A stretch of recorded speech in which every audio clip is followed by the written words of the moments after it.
Përshëndetje miq, ju përshëndes unë Mimoza Elezi. Sot po përgatis programin Skënderbeu sipas Enciklopedisë Osmanlije. Në serinë e Enciklopedisë Osmanlije që përbëhet nga 8 vëllime dhe është përgatitur nga historiani shumë i njohur i Turqisë Ismail Hakkë Uzunçarshi, do të flasim se si e përshkruan ai Shqipërinë duke filluar që nga shekulli i 11 dhe deri në pushtimin e perandorisë osmanlije. Çfarë do të shikojmë në këto dy vëllime? Do të shikojmë Shqipëria dhe Osmanlia, Skënderbeu dhe kryengritjet e tij kundër osmanlive. Do të shikojmë Shqipëria para pushtimit osman. Do të shikojmë principatat e para shqiptare. Do të shikojmë luftën në mes të princerëve shqiptar dhe si e kthejnë turqit këtë në favor për të pushtuar Shqipërinë më lehtë. Do të shikojmë principatën shqiptare, e cila për të mos humbur vendin ku zotëronte, kërkoi ndihmë nga turqit për të luftuar një principat tjetër shqiptare. Do të shikojmë mbledhjen e princerëve arbëror. Do të shikojmë luftën e princerëve arbëror her pas here që ato nuk e pranonin pushtimin osman. Do të shikojmë sulmin e parë të osmanlive ndaj Shqipërisë. Do të shikojmë sulmin e Sultan Muratit kundra Shqipërisë. Do të shikojmë betejën e përgjakur të Myziqesë. Do të shikojmë marrëveshjen e ngushtë që kishte Osmanlia me venecianët. Do të shikojmë sulmet e Fatih Sultan Mehmetit kundra Shqipërisë. Pra do të shikojmë betejat e osmanlive kundra Shqipërisë që nga sulmi i parë i tyre dhe deri në vdekjen e Skënderbeut, dhe do të shikojmë pastaj gjendjen e princave shqiptar mbas vdekjes së Skënderbeut. Tani, le të hapim vëllimin e parë dhe të shikojmë se si përshkruhet Shqipëria që nga shekulli i 11 dhe deri në pushtimin osman. Këtë do ta shfaq me ju duke treguar shkrimin origjinal të përmbledhur në enciklopedi, por këto do ta përkthej në shqip dhe do ta transmetoj në shqip. Osmanllar dhe arnavutlar, shqiptarët dhe osmanllit, principatat shqiptare, se si luftonin principatat shqiptare në mes njëra tjetrës, çfarë shkruan për Shqipërinë dhe për figurën e Skënderbeut. Por këto dua të theksoj diçka. Nuk duhet të presim nga enciklopedia osmanlije që të flasim me betejat e shumta që Skënderbeu ka bërë për Osmanlinë dhe për fuqinë që Osmanlia ka fituar duke u bazuar nga luftat e Skënderbeut. Por do të shikojmë se si e përshkruan ai dhe çfarë flet për të dhe për pushtimin turk. Do të shikojmë betejat që ka bërë Turqia, pra sulmin që ka bërë Turqia ndaj Shqipërisë. Pikërisht dua ta bëj këtë program për një pjesë të madhe të njerëzve, pra të shqiptarëve, shqipfolës, nuk mund të them shqiptar, po i them shqipfolës, sepse shqipja mund të flitet nga shumë veta, por jo të gjithë janë shqiptar, të cilat thonë që Osmanlia nuk ka bërë luftë me Shqipërinë, nuk ka sulmuar Shqipërinë, nuk ka vrarë Shqipërinë dhe nuk ka derdhur gjak në Shqipëri. Dhe sot në enciklopedinë osmanlije do të shikojmë betejat e përgjakura që janë bërë në atë kohë. Enciklopedia Osmanlije është përgatitur duke u bazuar nga arkivat osmanlije, pra nga dokumentet, nga dorëshkrimet e kohës të asaj kohe. Patjetër që nuk kemi gjithçka, sepse nuk do shfaq ato që na interesojnë ne, por do të shikojmë gjendjen e Shqipërisë. Historiani i cili ka përgatitur Enciklopedinë Osmanlije që përbëhet nga 8 vëllime, është një nga kolosët e historisë turke. Ai quhet themeluesi i historisë së Turqisë, pra për sa i përket shkrimeve dhe përmbledhjeve. Uzunçarshi në Turqi njihet si Reisi Myvehrin, që do të thotë shefi i historianëve. Nëse do ta studiojmë me hollësi Enciklopedinë Osmanlije, do të shikojmë që perandoria osmanlije nuk do të kishte mundësi të zotëronte 550 vite nëse nuk do të ishin shqiptarët, se siç e dim në perandorinë osmanlije, ato që kanë udhëhedhur që kanë qenë të shumë sadrazemët shqiptar dhe pashallarët shqiptar. Pra, kalaja merret nga brenda, se po mos të ishin sadrazemët dhe pashallarët shqiptar, të cilët ishin të etur për kolltukun e tyre, për të sunduar dhe për të jetuar atë jetën maramendëse, perandoria osmanlije nuk do të mund të zaptonte Shqipërinë, sepse nuk e njihte gjuhën, nuk e njihte vendin, nuk e njihte territorin, nuk e njihte doket, nuk e njihte zakonet, nuk e njihte shqiptarët dhe nuk dinte se si do të vepronin shqiptarët. Por gjithmonë kalaja merret nga brenda. Gjithmonë e theksoj që ai krimbi i vogël i padukshëm është shumë më i fortë se sa një rrap i madh madhështor, sepse krimbi e han rapin nga brenda dhe një ditë vjen që rapi rrëzohet dhe humbon ekuilibrin e tij. Edhe Shqipëria fatkeqësisht këtë fatkeqësi ka jetuar gjithmonë. Tani, le të hapim vëllimin e parë dhe të shikojmë se si përshkruhet Shqipëria që nga shekulli i 11 dhe deri në pushtimin osman.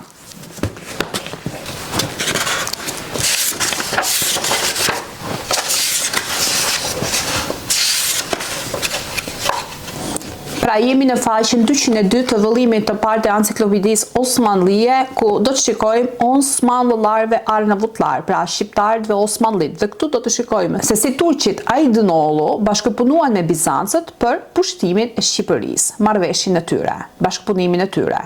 Këtë do ta shfaq me ju duke treguar shkrimin origjinal të përmbledhur në enciklopedi, por këto do ta përkthej në shqip dhe do ta transmetoj në shqip. Osmanlılar ve Arnavutlar, shqiptarët dhe Osmanlit. Shqipëria në shekullin e 14, por pa ardhur tek Shqipëria në shekullin e 14, do të fillojmë me Shqipërinë në shekullin e 11. Shqipëria në shekullin e 11 ishte një ure kryesore lidhëse ndërmjet Europës feodale dhe Bizancit. Shqipëria, e cila qeverisej në stil feodal pas bizantinëve, kaloi në lidhje me perandorinë latine të Konstantinopojës, dhe latinët vendosen në dispozicion në Epir, domethënë në Shqipërinë jugore. Epiri dhe Bregdeti i Vlorës me vonë i kaluan mbretërisë së Napolit dhe shkaku ishte lidhja martësore. Por mbreti i Sicilisë, Charles Danu, i cili e fitoi këtë mbretëri, vendosin ndikimin e tij në Shqipëri në vitin 1272, duke marrë titullin mbreti i Shqipërisë dhe duke krijuar një numër principatash të vogla nën kontrollin e tij. Kjo situatë shkaktoi një luftë të gjatë midis bizantinëve dhe anglo-hebrenjve. Principata Aydınolullare e turqëve i dërgoi përforcime perandorisë bizantine Andronikut III, i cili po hynte në rajon për të vendosur sundimin e tij në Shqipëri. Pas përpjekjeve të sukseshme, ata u kthyen në atë dheun e tyre ndërmjet rrugëve të Thelasisë dhe të Bejës. Midis viteve 1340 dhe 1346, një pjesë e Shqipërisë së Veriore ra në duart të serbëve dhe më vonë, veçanërisht pas rënies së sundimit serb, në pjesën e mbetur u formuan principatat e Durrësit, Vlorës dhe Beratit. Këtu përfshihen zonat midis lumejve Mat dhe Shkumbin, të cilat në vitin 1368 i përkisin kryeprisit shqiptar Karl Topia, i cili u amori qytetin dhe portin e Durrësit anglikanëve, si dhe zotëroi portet shqiptare të Vlorës, të Kaninës, të cilat i zotëronte dikush me emrin Aleksandër Goriç. Mbi Karl Topinë do të shfaq në programin e ardhshëm çfarë dhe si e përshkruan Enciklopedia Osmane. Berati, që është Beogradi shqiptar, më parë i përkiste Ivan Asen Komenit, por më vonë u zëptua nga Aleksandri. Përveç këtyre, ekziston edhe Zenta, selia qendrore së cilës ishte në Shkodër.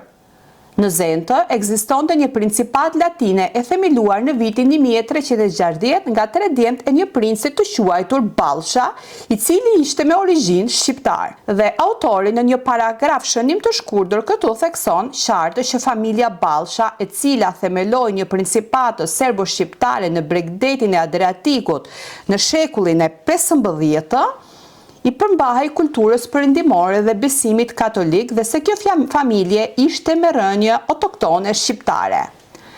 Pra, 3 princat e Ballshave kishin themeluar një principat latine. Kjo principatë u zgjerua duke marrë territore nga serbët gjatë periudhës së trazuar në Serbi pas Stefan Dushanit. Pra, më sipër theksonte që serbët kishin pushtuar një pjesë të madhe të Veriut dhe Shqipërisë. Pra, këto troje që Ballshajt morën mbrapsht ishin trojet e tyre të zaptuara nga serbët.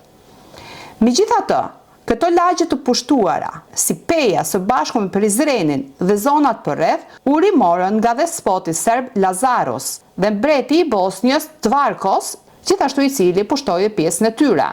Ky është përshkrimi i shkurtër mbi Shqipërinë për kohën pro-osmanlije. Tani në vijim do të shikojmë shkrimet që fillon në gjysmën e faqes 203 të vëllimit të parë të enciklopedisë deri në faqen 205, dhe këtu do të shikojmë sulmet e perandorisë osmanlije kundra Shqipërisë. Lëvizja e osmanlive drejt Shqipërisë fillon në vitin 1383. Princi i Vlorës, Valona, i shtrënguar dhe zënë ngushtë nga sulmet e pushtuesve turq, u detyrua të fuste vendin e tij në mbrojtjen e mbretërisë veneciane. Ky ishte sulmi i parë i pushtuesve turq. Fushata e dytë osmane në Shqipëri u zhvillua në vitin 1385 në kohën kur midis Karl Topisë dhe të Ballshës së dytë kishte kontradikta. Në vitin 1835 Ballshajt udhëhiqnin në Berat, Kaninë, Vlorë.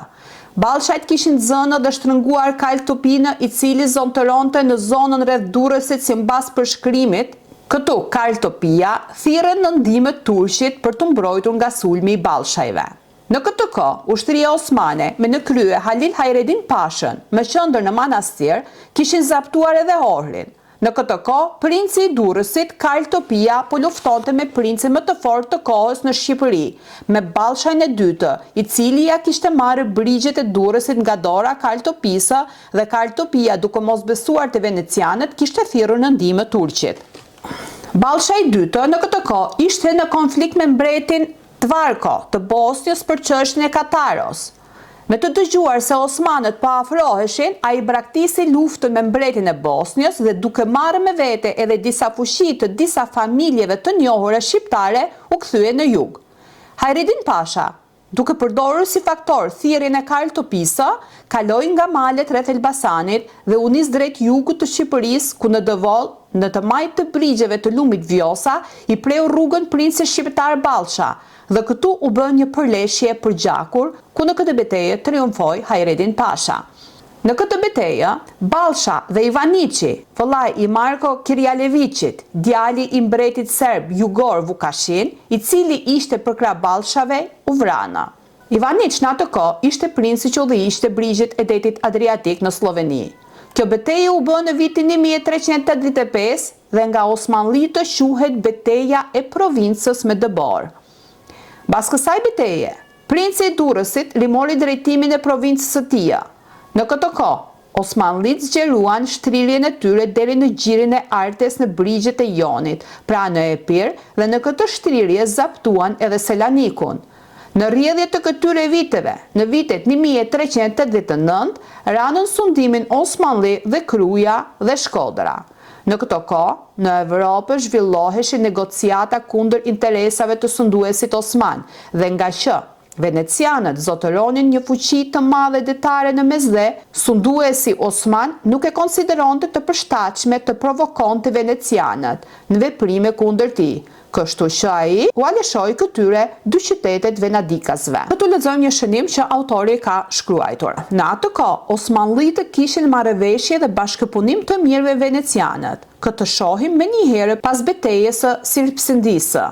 Beteja e Sirpsindisë u zhvillua në vitin 1364 pranë Edirnesë, në brigjet e lumit Meriç. Beteja e zhvilluar në zonën përreth fshatit të sotëm Sarajkapënar në Edirne rezultoi në disfatën e ushtrisë kryqëtare nga osmanët në brigjet e lumit Meriç. Kjo fitore rriti sigurinë e Edirnesë dhe përshpejtoi përparimin osman në Ballkan. Kur mbreti hungarez Lajos nisi një sulm ndaj territoreve që zotëroheshin nga venecianët në Dallmaqi, në brigjet e detit Adriatik pra në Kroaci dhe Kotor të Malit të Zi, osmanët i dërguan në mbështetje venecianëve 5.000 ushtarë harkëtar, pra shigjetar.